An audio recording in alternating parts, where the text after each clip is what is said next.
L'équipe qui a inscrit le plus de buts de toutes les qualifications européennes pour la Coupe du Monde, ce n'est pas la France, ce n'est pas l'Espagne, ce n'est pas l'Allemagne, c'est la Norvège.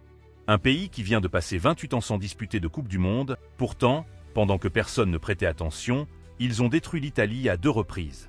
Ils ont remporté 8 matchs sur 8, marqué 37 buts et n'en ont encaissé que 5. La sélection que personne n'a vu venir vient de débarquer dans le plus grand tournoi de la planète. Pour comprendre ce que la Norvège a construit, il faut analyser ce qu'elle possède. Erling Haaland, 25 ans, 55 buts en 48 sélections avec la Norvège, déjà meilleur buteur de l'histoire de son pays. 16 buts en seulement 8 matchs de qualification, soit le double de n'importe quel autre joueur en Europe sur cette période. Un but toutes les 71 minutes en compétition internationale. À ce rythme, Haaland pourrait dépasser le record historique de buts internationaux de Cristiano Ronaldo avant ses 31 ans. Ce n'est pas une hypothèse, c'est mathématique. À ses côtés, Martin Degar, l'un des meilleurs milieux créatifs de la Premier League, sacré champion avec Arsenal cette saison. Le joueur qui voit la course de talent avant même qu'elle ne commence et trouve la passe que personne d'autre ne peut donner. Pendant que Degar voit, Haaland convertit, et personne ne peut briser ce circuit. Mais l'histoire de cette Norvège ne commence ni avec Haaland, ni avec Degar. Elle commence en juin 1998, à Marseille, lors du Mondial en France.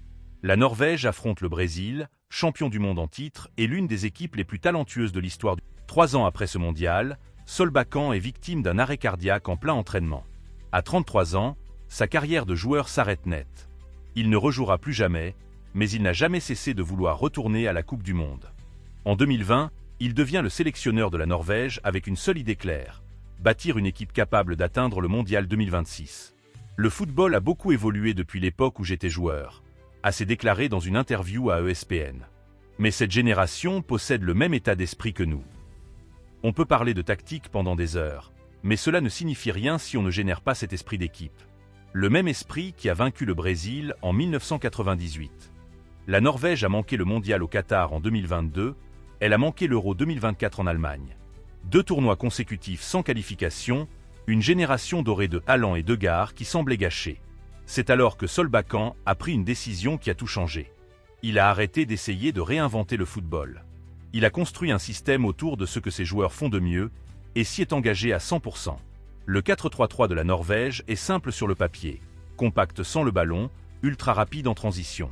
En 2 ou 3 passes, un bloc adverse qui semblait organisé se retrouve totalement exposé. Et le plus important, c'est que ce système fonctionne même sans ses stars. Lors des matchs amicaux où Haaland et Degar ont été laissés au repos, la structure a tenu bon. C'est la différence entre une équipe construite autour d'individualité et une équipe construite autour d'une philosophie. La Norvège appartient à la seconde catégorie. Juin 2025, Norvège contre l'Italie, quadruple championne du monde et favorite du groupe. Dès la 14e minute, Sørloth donne l'avantage à la Norvège. À la 20e minute, Nusa élimine 2 défenseurs et inscrit le second. Et dès que Degar trouve de l'espace, il sert Haaland pour le 3-0 final. Mais le moment qui définit cette génération s'est produit 5 mois plus tard, à San Siro. L'Italie avait besoin de gagner par plusieurs buts pour espérer se qualifier directement. Le stade y a cru quand l'Italie a ouvert le score, mais la Norvège a rappelé au monde pourquoi elle occupait la première place du groupe. 63e minute, Nusa égalise d'une frappe hors de portée pour Donnarumma. 78e minute, Haaland marque, et 1 minute plus tard, Haaland frappe à nouveau. 2 buts en 2 minutes, puis un 4e dans le temps additionnel. Italie 1, Norvège 4. La quadruple championne du monde n'ira pas au Mondial 2026. La Norvège, oui. Mais la Norvège ne se résume pas à Haaland et Degar. Sørloth joue pour l'Atlético de Madrid de Simeone. Du haut de son 1m95, c'est un monstre physique qui gagne ses duels aériens, protège son ballon et aspire les défenseurs loin de Haaland. La menace qui rend la menace possible. Antonio Nusa a 20 ans et on l'appelle déjà le Neymar norvégien. Il joue pour le RB Leipzig, vitesse explosive, dribble dans les espaces réduits. Il a marqué des buts cruciaux contre l'Italie lors des 2 matchs. Et il y a un problème qu'aucun rival n'a encore réussi à résoudre. Quand vous bloquez Haaland avec un double marquage, Nusa hérite d'un espace béant. Quand vous fermez sur Nusa, Haaland se libère. Et si vous fermez sur les deux, Degar trouve le 3e homme. Il n'existe aucune solution tactique simple face à cette équipe. Erling Haaland est né en juillet 2000. Aujourd'hui, c'est lui qui ramène la Norvège au sommet, guidé par le sélectionneur, Ståle Solbakken, qui était sur la pelouse lors de ce match de 1998. La connexion entre les deux générations n'est pas symbolique, elle est directe. 16 juin 2026, Norvège contre l'Irak.